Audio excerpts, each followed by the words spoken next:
Hallo zusammen, wir fertigen heute unsere eigenen Sandalen und zeigen euch, wie das funktioniert. Wir starten einmal wirklich mit den absoluten Grundlagen, ist auch nicht sonderlich kompliziert. Hanna, unsere Schuhdesignerin, wird euch einmal was zur Anatomie des Fußes erklären.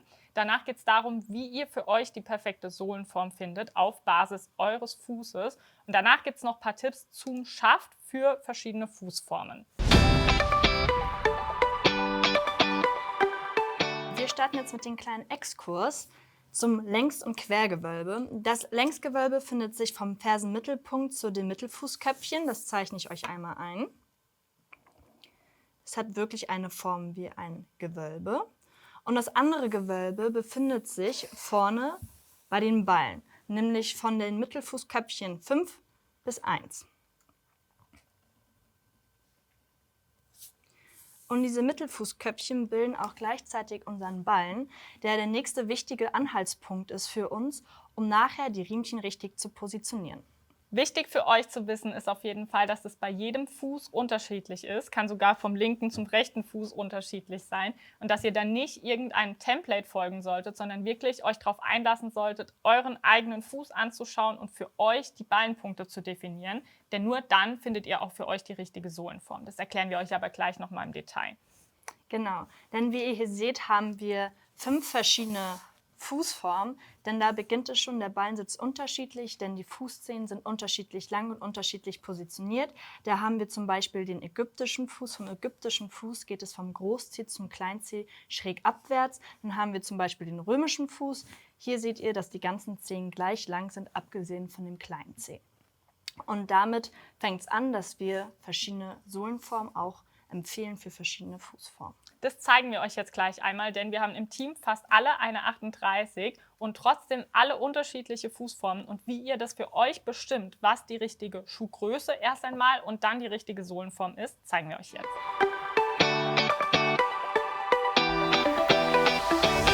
Wie findet ihr jetzt für euch heraus, was die richtige Sohlenform, die richtige Sohlengröße und auch die richtige Breite ist? Ich kann schon mal so viel verraten, es ist meistens nicht genau die Größe und Form, die man vielleicht bei gekauften Sandalen hat. Da muss man sich ja irgendwie auf eine Größe einigen. Aber wir zeigen euch jetzt gleich, wie ihr das individuell für euch rausfinden könnt. Hanna zeigt euch jetzt einmal die Steps, die könnt ihr einfach nachmachen. Und dann ist es aber ganz wichtig, ihr könnt euch an unseren Templates orientieren und an der Maßtabelle orientieren. Aber am Ende müsst ihr das für euch anpassen, sodass ihr es ästhetisch schön findet und natürlich auch komfortabel findet. Genau. Als allererstes nehmt ihr euch am besten ein weißes Blatt Papier zur Hand, zieht eure Socken aus und legt das Blatt Papier am besten auf einen geraden, flachen Untergrund und positioniert euren Fuß relativ mittig. Hierbei ist es super wichtig, einen frisch angespitzten Bleistift zur Hand zu nehmen und mit diesem Bleistift umzieht ihr einmal euren Fuß. Wir hatten den natürlich griffbereit, aber wir haben das jetzt nur hier gemacht, dass ihr das besser sehen könnt. Deswegen ist das jetzt hier nur eine Orientierung. Genau, mit einem wunderschönen schwarzen Edding. Und wir haben einmal Vivians Fuß genommen und euch schon etwas vorbereitet. Das ist einmal Vivians Fuß. Ihr seht auch recht schön hier vorne schon, dass es ein ägyptischer Fuß ist. Damit haben wir schon mal einen Messpunkt festgesetzt, nämlich den großen Zeh, weil der große Zeh ist hier am längsten. Und dann setzt ihr hinten am Fersenmittelpunkt noch einen Punkt. Da habt ihr eure 2 Fixpunkte, wo ihr dann 2 Parallelen zuzieht. Und dann könnt ihr von diesen Parallelen die Zwischenstrecke messen. Und dann habt ihr ungefähr eure Fußlänge raus, die ihr dann an unserer Maßtabelle, die wir euch hinterlegt haben, nachschauen könnt. Wir haben hier bei Vivian eine wunderschöne 38 zu sehen. Genau, und hier haben wir einen ägyptischen Fuß. Daher empfehlen wir hier zum Beispiel eine Round Almond. Aber wir können hier auch trotzdem eine Round Square nehmen. Ich persönlich mag die Round Square sehr gerne, deswegen haben wir die jetzt auch einmal ausgedruckt. Und ihr könnt dann für euch einfach entscheiden, was die perfekte Sohlenform ist. Ihr könnt natürlich da auch noch Anpassungen vornehmen, das noch spitzer zulaufen lassen, ist ja gerade sehr modern, oder ein bisschen abgeschrägter. Und wir blenden euch in die Anleitung ein, was wir wofür empfehlen würden oder ob einfach alles für eure Fußform perfekt passen würde.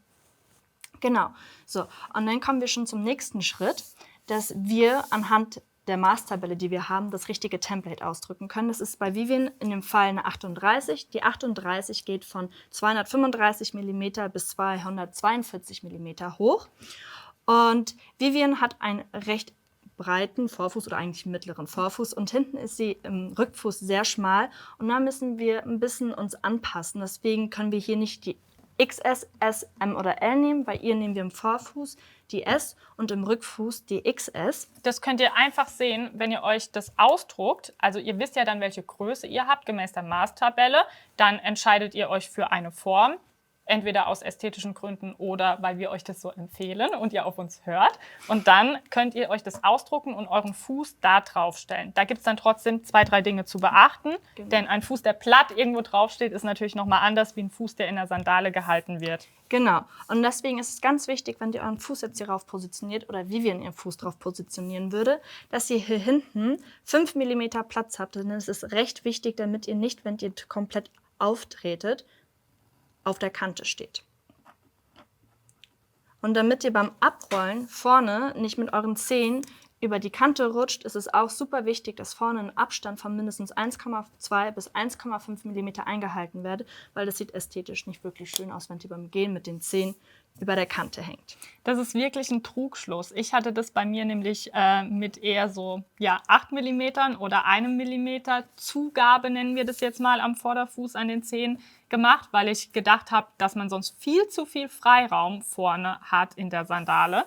Aber man muss einfach wirklich bedachten, und das hatte ich überhaupt nicht auf dem Schirm, ist aber auch ganz normal. Man legt ja den Fuß da drauf und dann sieht man ja nur dieses Bild, wie der Fuß da drauf steht. Aber sobald man läuft und diese abrollende Bewegung hat, rutscht die Zehe nach vorne und da kann man dann ehrlich gesagt schon sehen, dass ich viel, viel zu wenig dazugegeben habe. Die 4 mm machen da echt viel aus, ne? Definitiv. Und dass der Fuß perfekt auf der Laufsohle sitzt, müssen wir bei Vivian natürlich Vor- und Rückfuß miteinander kombinieren. Also die S mit der XS und das zeige ich euch jetzt anhand der Templates, wie das geht. Ganz wichtig ist, dass ihr hierbei die Ballenpunkte beachtet. Die seht ihr, indem ihr darauf achtet, wie die Linienführung geht. Die ist ein bisschen ausgewölbter und hinter dieser Linienführung könnt ihr dann ganz leicht angeschrägt das so nach unten laufen lassen. Genau, also wir nehmen jetzt sozusagen die zweitäußerste Linie, das wäre jetzt die S im Vorderfuß und die XS im Rückfuß, weil meine Ferse relativ schmal ist. Und an der breitesten Stelle sozusagen wäre der Ballen. Genau. Und sobald es dann schmaler wird, fangen wir an zu gradieren. Genau. Das wäre der Punkt. Genau, und das tut ihr auf der Innen- und Außenseite. Also hier auch noch einmal nach innen.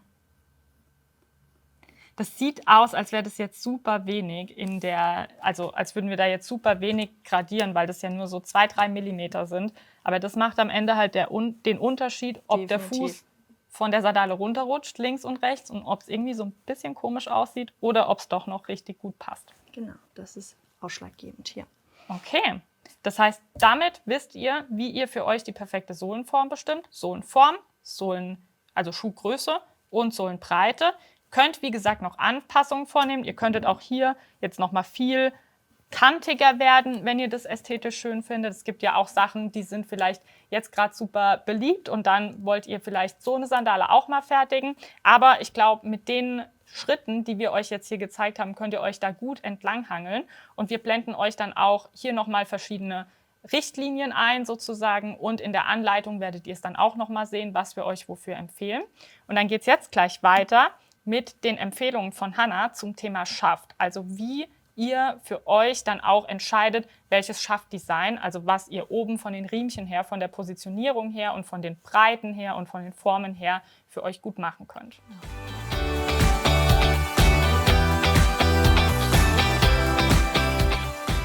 So, die Sohle ist festgelegt. Jetzt geht es einmal um den Schaft, also darum, wie ihr die Riemchen positioniert. Das sind jetzt sozusagen die grundlegenden Orientierungspunkte, einmal bei der Anatomie des Fußes. Und später haben wir dann aber auch noch mal ein Video, wo es genau darum geht, wie man die Riemchen an der Sohle befestigt.